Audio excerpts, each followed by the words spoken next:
Hey guys, today is my 10th year anniversary on T, and it's also my 60th birthday. So I told you I'd do a video, and I'm going to talk about my life and experiences. So it probably will be a short summary of all my videos. It won't have all the emotional stuff and all that, but just give you a quick rundown for those of you who are watching me for the first time, my experiences prior to T, and then when I started T and how I am now. So we'll just start real quick with I was about 5 years old when the first incident happened that someone called me a girl and told me that I couldn't do the things I was doing because I was a girl.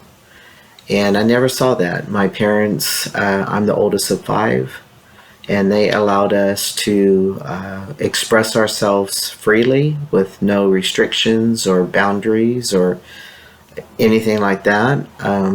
And my mom even told me that I always played with trucks and G.I. Joes. There was no dolls and frilly clothes in my pathway. So yeah, so as I started to get older, I just always saw myself as male, knowing, because I was told at different occasions that I was a girl, knowing that I didn't pee like a boy, knowing that when I was around my 10-month-old, a younger cousin, male cousin, he reminded me that physically I wasn't a boy, but I was just like him in any other way as far as how we expressed ourselves. So my dad, he was proud of me. He treated me like his boy. I had a motorcycle at 11 years old. I rode his motorcycles prior to that, and that's why I got a motorcycle, because he got tired of me riding his. I was just considered in the girl world a tomboy, but in my world I was just being who I was, and that kept going through life. I started understanding about 13, 14 years old that I was not physically a boy, and knew it, was reminded every month that I wasn't a boy, and started hating my body and started despising it. I didn't abuse my body in any way because I hated it, and I didn't really develop any mental issues because of my body. I think what made me survive all those years of not falling into any addiction of any kind was that I was taught faith, and I just knew that the Jesus that they talked about in Sunday school wouldn't do this on purpose, and I'm not a mistake, and I knew he loved me for who I was, and that's what kept me going internally. I couldn't talk about it. I couldn't share how I felt because I was always reminded that I was a female. So I did my best through puberty. I followed the traditional way. I tried to fit in societally, and there were times where I couldn't. I just felt I couldn't do it. And when I was 16, I thought about suicide, and then I had to think back on that and think, okay, was I doing because I had a crush on this woman in church and just wanted her attention? I don't know. I don't know if those were real issues. I didn't go to counseling. I didn't share anything with anybody. I was a loner. I expressed myself on paper. I wrote poems. I wrote journals. I never put on paper my sexual orientation or my crushes or anything, but expressed them in different language, should I say. And my writing was always positive. It was optimistic. I thought of life as a meadow with, wild birds and flowers and trees and green. And so I was always looking at the optimism of life itself and what it could be, what it was in my inner world, should I say. But when I graduated high school, I went to stay with a friend who was part of their church was part of our church organization. And there's just something that clicked. I mean, deep down, just looking at each other, there was such a strong attraction. And I ended up in a physical relationship with her. We never talked about us both being female. It was like, it was just like any other attraction. It was just a strong physical attraction as far as, I don't know if you could say physical attraction, but it was a strong emotional and spiritual attraction that the physical came along with it. The expression physically came along with those attractions. And we were together probably about 5 years, owned a home together. I helped raise the 2 children she had at that time. One of them didn't had a father who wasn't involved in his life, so I stepped up and was that person who, got the bike and showed him how to use tools and taught him how to use a lawnmower and all that stuff. But I didn't ask for the breakup, but it happened. And I think I've expressed how that happened in some other videos, and I'm not going to go into that today. But I got with a women's softball league, slow pitch league, and started playing, and met a lesbian woman on the team. I had no clue what I was called at the time. I didn't know about same-sex relationships. I didn't understand that. I knew how I felt inside and always drew from that. So anyway, just a little insert. She got a little insecure with that, my new friends, and I think that's why she found a male to take care of her. But that opened my eyes to that life, and thought maybe that's what I was, but I still had that, saw myself as male, but I thought that's what lesbians did. And so for the next 27 years, that's how I've lived my life. I did get into a second relationship for 6 years with another heterosexual woman who came on to me again. I did not look for it. That relationship was not healthy. It was emotionally abusive, and she could be volatile. Although I didn't allow any physical abuse to happen, she had that tendency, and I didn't want to fail again. There was some kids involved again, and I just didn't want to fail again, but I just couldn't handle it anymore after 6 years, and I finally was able to break loose, get strong enough to break loose.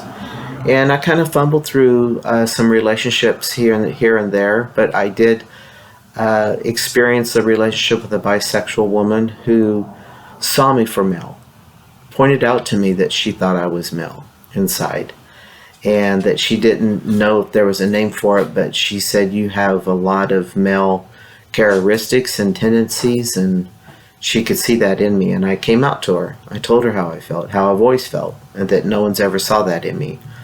And she said, well, I think the other 2 women saw that in you. That's what attracted them. That's hearsay. But that's what made me realize, well, it didn't make me realize. Let me jump back. I did go to college, junior college, and I took human sexuality, and that's where I saw the first documentary of a transsexual. And they were called transsexual at the time. They were made to live as the opposite sex for a year without hormones, and then you had to medically transition by paying cash out of your pocket for hormones, doctors, surgeries, everything.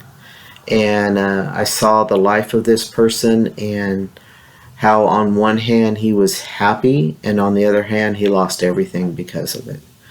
And so I just kind of decided to bury it. I I did reach out to a helpline that ended up being a religious helpline. So I don't know if they were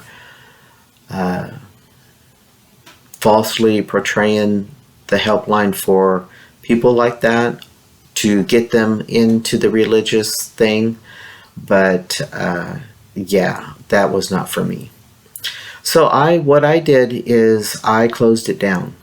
I accepted my life as I can't even say the word, as being gay. And although I have many beautiful, wonderful friends and have had many wonderful, beautiful, good times, there was always a part of me that just didn't relate to a lot of things. And I realized that how I felt was different than a lesbian. That there were lesbians who were very manly, but accepted their bodies for what they were. They may not have so much liked their tops, but everything else they were fine with. So I did, through the years, understand that there was a distinction and that I still was alone in my world. I know that one dude in the documentary was there, but hadn't heard or seen anything since. Excuse me, I've done this video twice. But it finally came to when I got injured on the job. Let me just say, I finally decided after many failed relationships that I was going to start concentrating on me and not taking care of other people. And when that happened, that's when I met Tony. And I wasn't looking for love. I wasn't looking for a relationship. I didn't want one. And she was pursuant, but it came together, and we've been together since about 25 years now.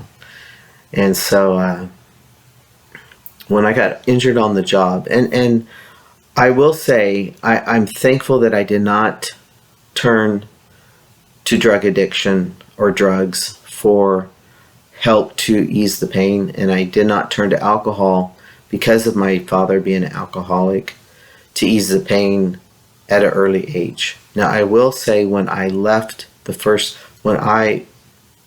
breakup on the first relationship, I started drinking. And that was because I was in softball and they taught me how to drink. But thank God I was a happy-go-lucky drunk, and I was able to get through the pain and hurt since I had no one to talk to and had no one to lean upon during those years, even in all the relationships, except, well, after the second relationship, I finally came out to my sister. And it was easier after that in the breakups and stuff because I had someone to talk to. And then my mom and everybody knew in my family. But when I got hurt on the job and I tried to work those 2 years, when they finally retired me, I was put on a lot of medications and I wasn't able to drink anymore. And I found myself even more alone, separated, because I didn't belong to either world. I didn't belong to the gay and lesbian world, and I didn't belong to the heterosexual world. And I was never recognized as male to the males in my family. Although I was recognized as a tomboy, should I say, never in conversation brought in as a male.